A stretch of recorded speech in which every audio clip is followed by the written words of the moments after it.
예수님을 믿는 우리에게 그 가장 안정감을 주는 때, 가장 안정감을 우리가 누릴 때는 언제인가 하면은 예수 그리스도 안에 있을 때입니다. 사실 이 진리는 예수님을 믿는 사람뿐만 아니라 하나님이 창조하신 모든 사람들에게 사실은 다 적용이 되는 일입니다. 모든 사람은 예수님 안에 있을 때 가장 안전하고 또 스스로도 안정감을 누리게 됩니다. 그러면 예수 그리스도 안에 있다는 게 뭔가? 이게 어떤 물리적 공간이면 우리가 찾아가서 그 안에 거할 텐데 이게 영적인 의미이기 때문에 그 공간 찾기가 어려워요. 근데 사실 어떤 물리적인 공간이라고 해도 우리가 항상 거기에 있을 수는 없죠. 왜냐하면 우리에게 주어진 일상이 있으니까. 예수 그리스도 안에 있다는 게 뭔가? 여러분, 그것은 모든 시간, 또 모든 상황, 모든 환경 가운데 있을 때 오직 예수님만 믿고 따른다는 이야기예요. 물론 그러기가 쉽지가 않죠. 그래서 믿음은 노력이고 훈련인 겁니다. 우리가 예수 그리스도 안에 있을 때 우리는 영의 생각을 합니다. 일상을 살아갈 때에도 내가 예수 믿는 사람이다 라는 걸 잊지 않아요. 내 몸이 때로는 가정에 있고 또 직장에 있고 사람들과의 관계에 있을 때에도 나는 예수 그리스도 안에 있는 사람이에요. 예수님을 믿는 사람입니다. 모든 상황에 있을 때 우리는 분별을 해야 돼요. 가정에 있을 때도, 직장에 있을 때도, 사람들과의 관계에 있을 때도 이게 무슨 어떤 의미가 있을까 말씀으로 분별하고, 행동 하나를 해도 믿음으로 행동하고, 또 어려움이 있을 때마다 하나님께 기도함으로 교통하는 삶을 살아가야 되는 겁니다. 이게 그리스도 안에 있는 삶이에요. 그런데 예수 그리스도 밖에 거하는 삶은 이런 영의 생각을 하지 않아요. 다 육의 생각만 합니다. 보이는 대로 판단하고 이 세상 즐거움을 욕심내면서 살아갑니다. 그럴 수도 있지라고 생각할 수 있어요. 어떻게 내가 예수님을 믿는다고 해서 어떻게 늘 그 믿음으로만 사나, 어떻게 늘 영적으로만 살 수 있나 이렇게 생각할 수도 있는데, 여러분, 성경은 그 생각이 매우 위험하다고 말씀해요. 제가 성경 말씀을 좀 읽어드립니다. 한번 들어보세요. 로마서 8장 5절 이하의 말씀인데요. 육신을 따르는 자는 육신의 일을, 영을 따르는 자는 영의 일을 생각하나니 육신의 생각은 사망이요 영의 생각은 생명과 평안이니라. 육신의 생각은 하나님과 원수가 되나니 이는 하나님의 법에 굴복하지 않을 뿐 아니라 할 수도 없습니다. 육신에 있는 자들은 하나님을 기쁘시게 할 수 없느니라. 만일 너희 속에 하나님의 영이 거하시면 너희가 육신에 있지 않고 영에 있나니 누구든지 그리스도의 영이 없으면 그리스도의 사람이 아니니라.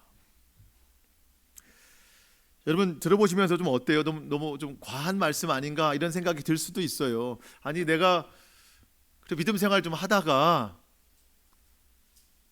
육신의 생각을 조금 했다고 해서 어떻게 그게 하나님과 원수가 되고 또 멸망으로 가고 하나님을 대적하는 사람이 될 수 있는가, 그리스도의 사람이 아니라고 할 수 있는가, 이런 생각이 좀 들 수 있는데, 여러분, 성경이 말하는 것은요, 어느 편에 서 있느냐예요. 어느 편에 서 있느냐, 예수 그리스도 안에 있느냐 아니면 예수 그리스도 밖에 있느냐, 이 기준을 분명히 알라는 겁니다. 여러분, 우리가 예수 그리스도 안에 있어도 우리는 여전히 죄 짓고 살아요. 여전히 세상 즐거움을 쫓아가요. 그런데 예수 그리스도 안에 있으면 죄 지은 것을 성령님이 깨닫게 하시고 지은 죄에 대해서 회개하게 하신다는 거예요. 다시 하나님을 기쁘시게 하는 자리로 돌아가도록 결단을 주시는 거예요. 예수 그리스도 안에 있으면. 근데 예수 그리스도 밖에 있잖아요. 그러면 그런 생각 못해요. 늘 죄에 치우치고 하나님 말씀에 불순종하고 어느 때는 하나님 말씀 무시하면서도 살아가요. 그러면 하나님과 원수가 될 수밖에 없고 그 끝은 멸망입니다. 그래서 오늘 우리가 꼭 기억하고 따라야 될 것이 뭔가? 첫 번째, 나는 예수 그리스도 안에 살아간다. 또 한 가지 중요한 거, 영적 세계에 중립지대는 없다. 이거를 꼭 기억하셔야 됩니다. 여러분, 두 가지 중에 하나예요. 예수 그리스도 안에 살든가 예수 그리스도 밖에 살든가. 중간은 없어요. 우리에게 그 예수 그리스도 안에 살게 하시는 분은 성령님이십니다. 그러면 반대로 예수 그리스도를 떠나 살게 하는 것은 성경에 악령이라고 기록된 사탄 마귀예요. 하나님께서 모든 피조물 중에 사람에게만 영혼을 주셨어요. 이 영이 예수님께 속하느냐 사단에게 속하느냐 둘 중 하나예요. 물론 사단에게 속했다고 해서 사람이 의지적으로 거기를 따라가는 건 아닙니다. 물론 가끔 그렇게 이야기하는 사람이 있어요. 나는 사탄을 따르는 사람이다. 나는 사탄의 종이다 라고 말하는 사람들도 가끔은 있지만, 특별한 경우 외에는 사람이 사탄을 따르는 것이 아니라 본질적으로 사람은 사탄의 종이 된 사람들입니다. 아담의 죄 이후로 모든 사람은 다 본질상 죄의 자녀예요. 우리도 그와 같은 삶이었어요. 근데 사탄의 통치에 있던 나를 예수 그리스도께로 인도하신 그 십자가 은혜, 그 사실이 우리를 하나님의 자녀되게 했다는 거죠. 자리를 옮겨주신 거예요. 하나님 안에 살도록. 성경 구절 하나 더 읽어드립니다. 에베소서 2장 3절 이하인데요. 전에는 우리도 다 그 가운데 육체의 욕심을 따라 지내며 육체와 마음에 원하는 것을 하여 다른 이들과 같이 본질상 진노의 자녀이었더니, 긍휼이 풍성하신 하나님의 사랑이 우리를 사랑하신 그 큰 사랑으로 인하여 허물로 죽은 우리를 그리스도와 함께 살리셨다. 여러분, 이제 우리의 자리는 분명해졌어요. 예수 그리스도 그 은혜의 자리, 하나님 편에 서게 됐습니다. 다시 본질상 진노의 자리, 예전의 자리로 돌아가면 안 됩니다. 근데 사탄이 계속해서 우리를 유혹해요. 다시 옛날로 돌아오라고, 진노의 자녀 그 자리로 돌아오라고. 그래서 정말 끊임없이 유혹하고 시험하고 세상 즐거움, 세상 죄악 가운데 우리를 빠지게 한다는 겁니다. 여러분, 그 사탄이 주는 가장 큰 유혹, 사탄의 유혹도 이렇게 자꾸 업그레이드 되거든요. 예전하고 달라요. 예전에는 막 믿지 마, 못 믿게 하고 핍박하고 뭐 그랬는데 지금은 그렇게 안 합니다. 요즘에 사탄이 제일 크게 유혹하는 것은요, 중립지대예요. 중립지대가 있다고 말해요. 저나 여러분들 중에 나는 정말 믿음이 뛰어나, 나는 정말 하나님 보시기에 합당한 믿음이야라고 말할 수 있는 사람은 한 사람도 없을 거예요. 그런데 또 어떤 생각도 하냐면, 그래, 내가 믿음은 그렇게 막 뛰어나진 않아도, 온전치는 않아도 그렇다고 내가 뭐 사단에 치우친 적은 없어, 다가 내가 뭐 세상에 완전히 속한 것도 아니야 라고 우리 마음에 스스로 중립지대를 만들어요. 믿음으로만 살자니 버겁고, 죄악에 치우치자니 양심이 살아있고, 그래서 믿음과 세상 그 어느 중간 지점에 내가 있어요. 생각해 보니까 그때 우리는 제일 안정감을 누려요. 원래는 예수 그리스도 안에 있을 때 가장 안전한 거거든요. 근데 우리가 변형시켰어요. 이 중립지대에 있을 때 가장 마음이 편해요. 하나님께로도 갈 수 있고 때로는 세상 가운데도 나갈 수 있는 그 애매한 자리, 여기를 굉장히 좋아해요, 우리는. 그러면서 그 중간지대가 때로는 우리는 하나님의 자리라고 착각할 때가 있어요. 여러분, 영적 세계에 중립지대는 없어요. 하나님 아니면 사탄이에요. 이건 성경의 진리예요. 내가 생각하는 중립지대는 사탄의 자리예요. 사탄이 만들어 놓은 자리예요. 여러분, 이 시대의 그리스도인들은요, 과거 엘리야 선지자가 선포했던 그 책망의 말씀을 귀담아 들어야 됩니다. 열왕기상 18장 21절. 엘리야가 모든 백성에게 가까이 나아가 이르되 너희가 어느 때까지 둘 사이에서 머뭇머뭇하려느냐. 여호와가 만일 하나님이면 그를 따르고 바알이 만일 하나님이면 그를 따를지라 하니 백성이 말 한마디도 대답하지 아니하는지라. 왜 대답 못하죠? 중간에 있으니까 그래요. 머뭇머뭇하고 있으니까. 여러분, 이 시대 그리스도인들도 대부분 이 중간지대에 있어요. 머뭇머뭇하고 있어요. 하나님이든지 바알이든지, 바알은 우상이죠. 여러분, 더 그쪽으로 가라는 얘기가 아니라 하나님 믿는다고 하면 정확히 하나님 편에 서 있으라는 거예요. 머뭇머뭇하고 있는 그 자리는 중간지대 같지만 결국 그 자리가 사단의 자리라는 거예요. 사단이 유혹하고 있는 자리라는 거예요. 여러분이 절대로 잊어서는 안 됩니다. 중간은 없어요. 반드시 우리는 예수 그리스도 안에 머물러 있어야 됩니다. 하나님 편에 서 있어야 됩니다.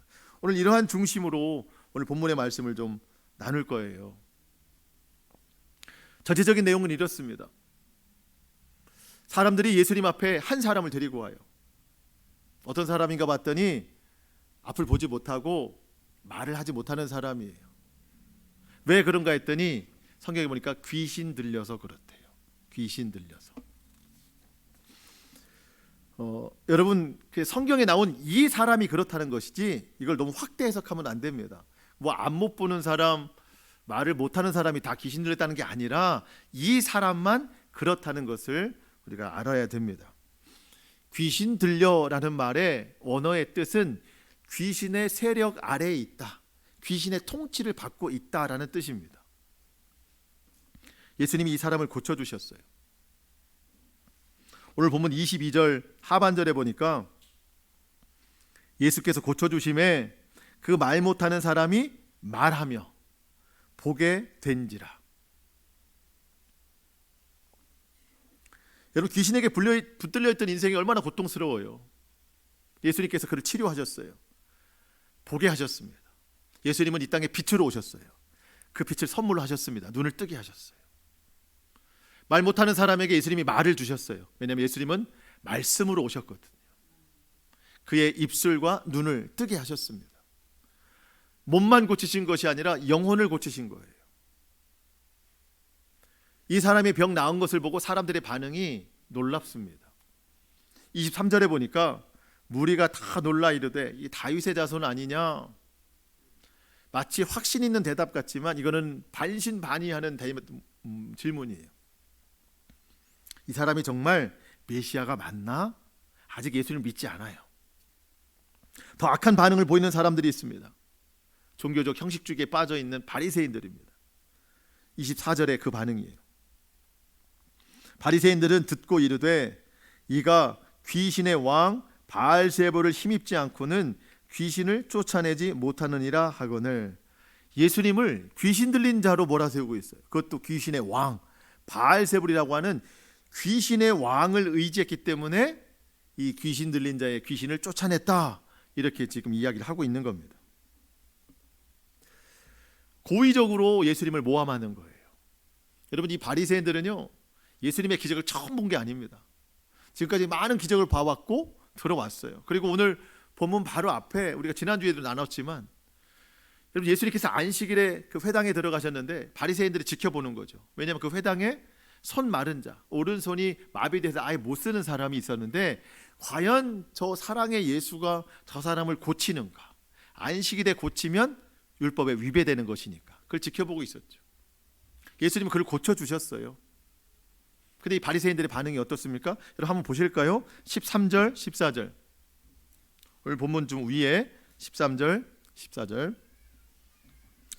이에 그 사람에게 이르시되, 그 손 마른 사람에게 이르시되 손을 내밀라 하시니 그가 내밀매 다른 손과 같이 회복되어 성하더라. 14절. 바리새인들이 나가서 어떻게 하여 예수를 죽일까 의논하거늘.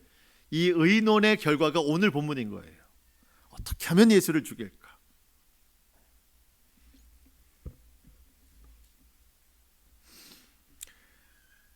그렇게 생각해낸 것이 저 예수에게 귀신 들렸기 때문에 다른 귀신을 쫓아냈다, 이렇게 지금 고집하고 있는 겁니다.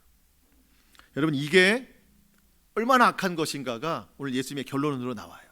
지금 당장 그 예수님을 모함하는 정도의 결과가 아닙니다. 그들이 그렇게 고의적으로 말하는 것은 그 안에 성령이 하시는 일을 방해하고 있기 때문에 그 일은 절대로 사함받지 못한다는 결과가 나오는 거예요. 자, 예수님이 뭐라고 말씀하십니까? 25절, 26절. 예수께서 그들의 생각을 아시고 이르시되, 스스로 분쟁하는 나라마다 황폐하여질 것이요 스스로 분쟁하는 동네나 집마다 서지 못하리라. 만일 사탄이 사탄을 쫓아내면 스스로 분쟁하는 것이니 그리하고야 어떻게 그의 나라가 서겠느냐. 여러분, 쉽게 말하면 이거예요. 예수님 지금 귀신 들렸다고 지금 오해를 받고 있잖아요.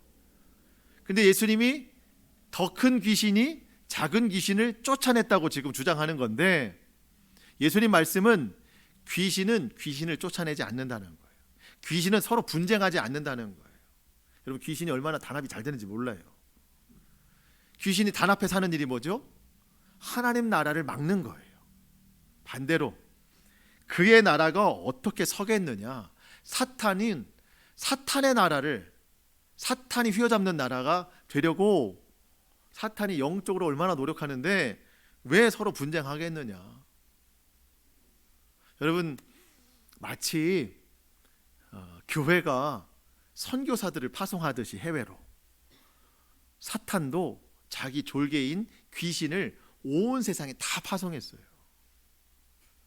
복음이 전해지는 곳에 하나님 나라가 임하듯이 귀신이 있는 곳에 다 사탄의 나라를 만들려고 하는 거예요.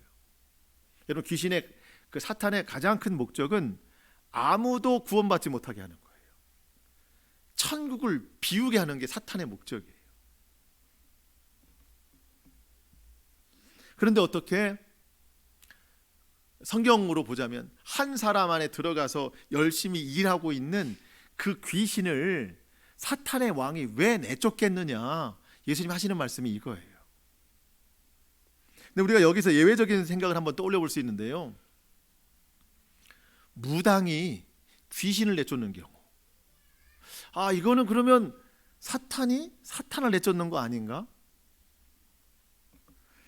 여러분, 무당이 더 큰 귀신을 힘입어서 누군가에 들어있는 귀신을 내쫓는 일을 한다는 거잖아요. 이게 보면은. 그럼 귀신이 나갔다, 어떤 행동을 하든지, 그러면 그럼 예수님 말씀이 잘못된 건가? 사탄도 서로 분쟁하는가? 이렇게 생각할 수 있는데, 여러분, 그렇지 않다는 거예요. 여러분, 무당이 귀신을 내쫓거든요. 근데 여러분, 잘 생각하셔야 됩니다. 무당이 귀신을 내쫓았다고 한다면 그것은 사탄을 신뢰하게 하는 속임수예요. 속임수. 그러니까 무당이 능력이 있어서 귀신이 나간 게 아니라 이 전체적인 그림이 다 사탄이 하고 있는 일이라는 거예요. 그러니까 누군가 무당에 가서, 점집 가서 귀신이 나갔다, 이 소문 나면 사람들 몰려들 거 아니에요. 또 괜히. 여러분, 그렇게 해서 사탄을 숭배하게 하는 하나의 큰 그림인 거예요.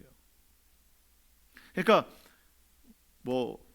사람의 몸속에서 귀신이 나갔다? 그거는요, 더 큰 사탄이 쫓아낸 게 아니라 그냥 그 귀신은 원래 그런 일을 하는 귀신이에요. 이 사람에게 있다, 저 사람에게 있다, 그냥 돌아다니는 그냥 일을 할 뿐이지 쫓겨난 게 아니라는 겁니다. 여러분, 우리가 이 속임수에 넘어가면 안 돼요. 사탄은 사탄을 절대 쫓아내지 않습니다. 그냥 속이는 거예요. 그 사탄을 신뢰하게 하려고. 여러분, 예수님 믿는 사람들도요, 점집에 많이 간대요. 왜 가죠? 뭔가 좋지 않은 일이 있으면 뭔가 그 악한 기운을 떼내려고 하는 건데, 여러분, 이거보다 더 큰 죄가 없어요. 이게 성령을 회방하는 죄예요. 그러시지 않겠지만 여러분, 그런 생각도 하지 마세요. 그거 다 사탄의 속임수에 넘어가는 거예요. 여러분, 악한 영에게서 완전한 자유를 주시는 분은 오직 예수 그리스도 한 분뿐이십니다. 예.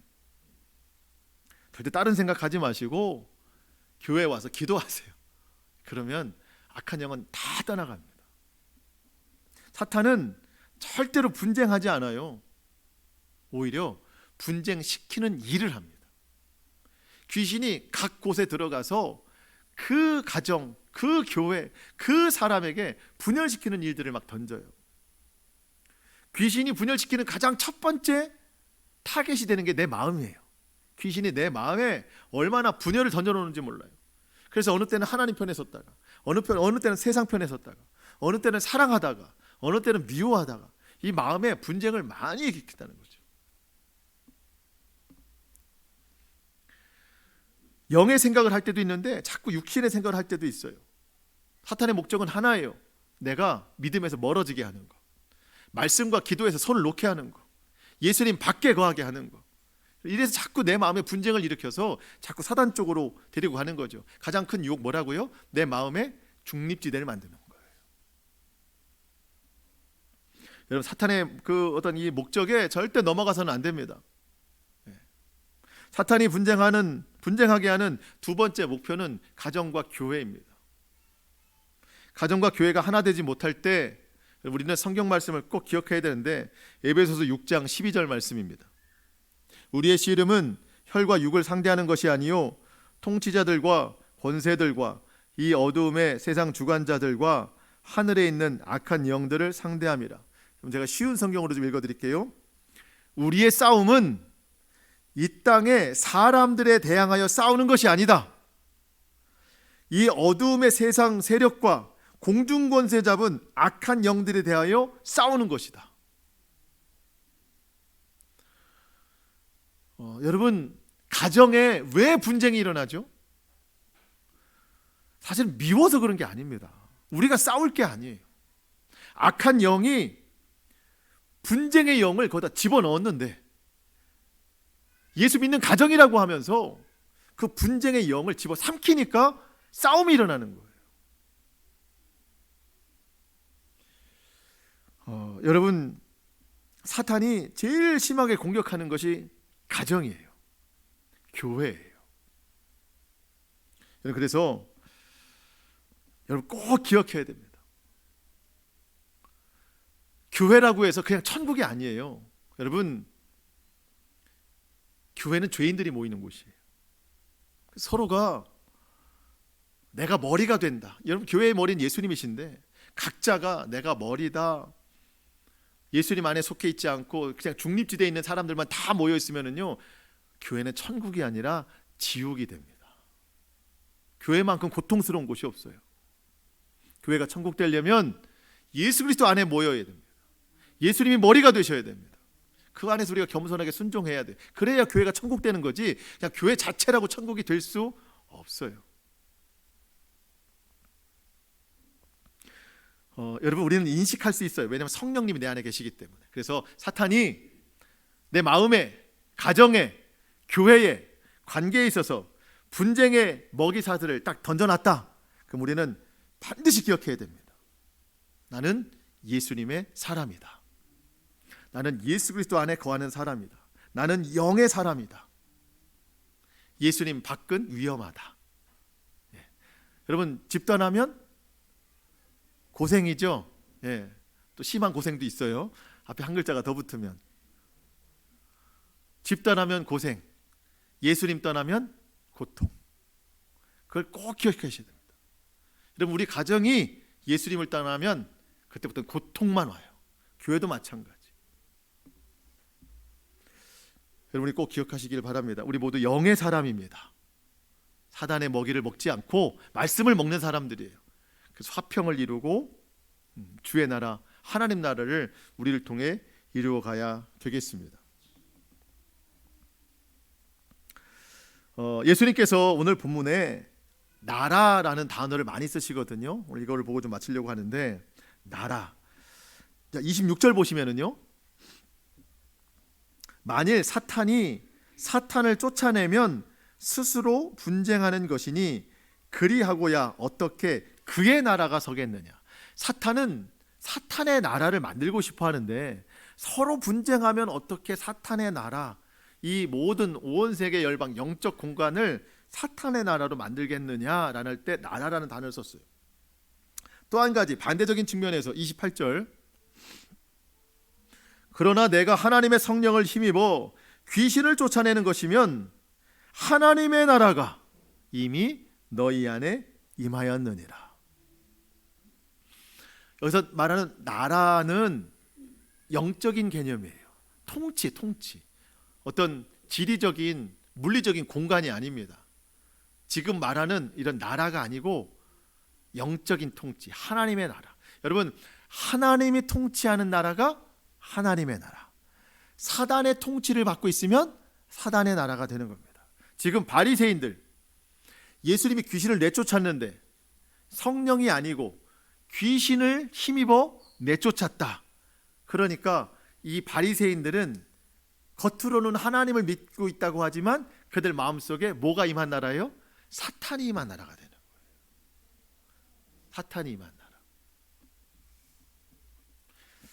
사탄의 힘을 입어서 귀신을 내쫓았다고 하니까 사탄을 인정하고 있는 거거든요. 여러분, 우리가 하나님의 나라를 살기 위해서는 하나님의 통치를 받아야 됩니다. 통치는 주권자가 하는 거예요. 그래서 우리가 고백하듯이 예수님이 나의 왕이십니다. 예수님이 나의 주님이십니다. 그 통치를 내가 따릅니다 할 때 내 마음이, 우리의 가정이, 우리의 교회가 하나님 나라가 될 수 있는 거예요. 그냥 되는 거 아닙니다. 왕을 따라야 돼요. 통치자를 따라야 돼요. 그게 하나님 나라 되는 겁니다. 그런데 우리는 하나님 통치도 안 따르고, 그렇다고 아까도 말씀드렸지만 대놓고 귀신을 따르는 것도 아니라는 중립지대에 서 있어요. 근데 여러분, 예수님 말씀하십니다. 그거는 없다. 여러분, 그 내용이 30절이에요. 30절. 나와 함께 아니하는 자는, 예수님 편에 서 있지 않는 사람은 나를 반대하는 것뿐이다. 나와 함께 모으지 아니하는 자는 해치는 자니라. 예수님 편에 서 있지 않다고 해서 그냥 중립에 있는 것이 아니라 예수님과 함께하지 않는 사람은 그 자체가 예수님 반대하고 있다는 사람이다. 그런 사람은 함께 하나님 나라를 위해 사람들을 모으는 것이 아니고 모아진 사람도 다 해쳐버리는 사람이다. 천국을 반대하고 있는 사람이다. 얼마나 위험한지 몰라요. 그래서 여러분, 우리가 오늘 꼭 기억해야 됩니다. 영적 세계의 중립지대는 없다. 있다고 생각하는 그곳이 예수님 반대하고 있는 것이다. 굉장히 위험한 일이다. 자, 마지막 31절, 32절 말씀드리고 마치겠습니다. 우리 31절, 32절은 같이 읽겠습니다. 시작. 그러므로 내가 너희에게 이르노니 사람에 대한 모든 죄와 모독은 사하심을 얻되 성령을 모독하는 것은 사하심을 얻지 못하겠고, 누구든지 말로 인자를 거역하면 사하심을 얻되 누구든지 말로 성령을 거역하면 이 세상과 오는 세상에서 사하심을 얻지 못하리라. 아멘. 너무 중요한 부분입니다. 이 말씀 드리고 마치려고 하는데요, 사람들은 예수님이 하나님의 아들이라는 것을 잘 믿지 못했어요. 오늘 우리는 쉽게 알 수 있습니다. 근데 그 당시 사람들은요, 하나님의 아들이 어떻게 사람일까 믿지 못해요. 근데 예수님 말씀하십니다. 그거는 이해한다. 그거는 나중에 고칠 수 있다. 그런데 용서받지 못하는 죄가 뭔가? 성령을 회방하는 죄라는 거예요. 이게 뭔가? 자, 지금 바리새인들이 예수님이 귀신을 내쫓았다고 하는 것을 성령의 힘이 아니라 귀신의 힘을 가지고 했다. 이 자체가 성령님을 의지하지 않고 있다는 뜻이거든요. 단편적으로 이 사실만 있지만 성령님을 고의적으로 거부하고 있는 거예요. 성령님이 하시는 일을 고의적으로 막아서고 있는 겁니다. 자, 그러면 성령님이 하시는 일이 뭔가? 지금 귀신을 고친 것뿐만 아니라 우리 각자에게 예수님을 믿고 구주로 고백하게 하시는 거. 이게 성령님이 하시는 거예요. 지은 죄 알게 하시고 깨닫게 하시고 회개케 하는 마음 주시는 거. 성령님이 하시는 거예요. 들은 말씀 기억해서 순종할 수 있도록 도와주시는 거. 성령님이 하시는 거예요.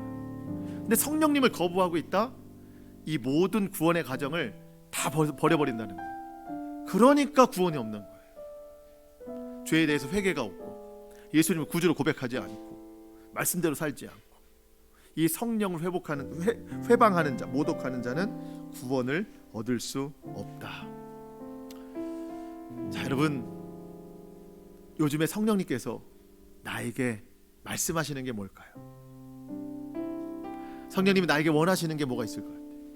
고의적으로 내가 막아서는 건 없나? 성령님이 나를 통해서 역사하시기를 원하는데 내가 고의적으로 지금도 성령님을 방해하고 있는 것은 없는 거예요. 우리 잘 분별하고 우리 결단해야 됩니다. 성령님은 나를 살리는 영이에요. 나를 회복시키는 영이에요. 예수 그리스도 안에 거하게 하시는 영입니다. 중립지대가 없다고 말씀하시는 분이에요. 오늘 성령님의 이끌림을 통하여 우리가 온전히 예수 그리스도 안에서 거하면서 주님의 뜻대로 살아가는 삶이 될 수 있기를 소망합니다. 그래서 이전에 왔다 갔다 했던 믿음, 어중간한 믿음 우리가 청산하고 이제 완전히 예수 그리스도 편에서 하나님 나라 확장에 귀하게 쓰임 받는 저와 여러분 될 수 있기를 주님의 이름으로 축복합니다. 아멘. 기도하시겠습니다.